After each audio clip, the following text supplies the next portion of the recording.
Clara, étant sous l'emprise des mauvais conseils, partit à l'étranger pour y rester et travailler. Elle avait adopté un nouveau style de vie, de nouvelles fréquentations. D'autres étaient ses collègues de travail, qui voulaient son poste dans le secret. Certaines des filles avaient une mode de vie différente de son style de vie. C'est ainsi qu'elle commença donc sa nouvelle vie. Jour et nuit, elle ne fréquente que des boîtes de nuit, des jeux de casino, et finissait toujours épuisée.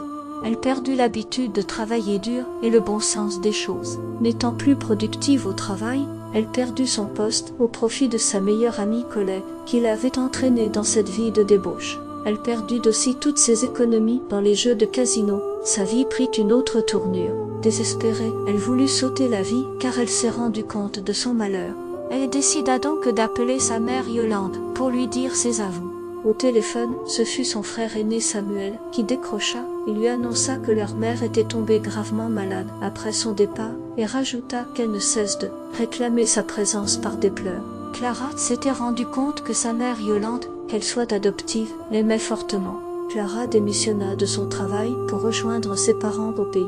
L'état de Yolande, sa mère, s'améliora. Clara expliqua tous ses mésaventures à sa mère et présenta ses sincères excuses à Yolande, sa mère.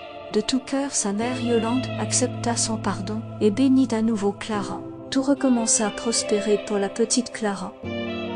Leçon de moralité. On retiendra plusieurs points dans cette histoire. Le premier point, c'est la négligence des parents de Louise, soit la mère de Clara. Comme la mère de Louise, on peut naître des parents riches, mais vivre misérable si les biens de tes parents ne sont pas sécurisés et ne sont pas entre de bonnes mains. Ce qui veut dire, étant parents, vous devez vous assurer de l'avenir de vos enfants au moment où vous vivez encore et sécuriser vos biens au profit de vos enfants. Le deuxième, c'est l'amour transmis par une mère adoptive. Si bien que Clara n'était pas la fille biologique de Yolande, mais elle l'a aimée comme étant sa propre fille. Ce qui compte de la vie, ce n'est pas le statut de celui qui vous donne de l'amour, mais voyez le sacrifice que cette personne fait pour vous montrer son amour. S'il est pur, il sera difficile de le contourner. Le dernier point, c'est la prise de décision dans certains cas. Il faut toujours voir la vie du bon côté, même si tout devient difficile pour vous, car certains choix peuvent nous coûter très cher.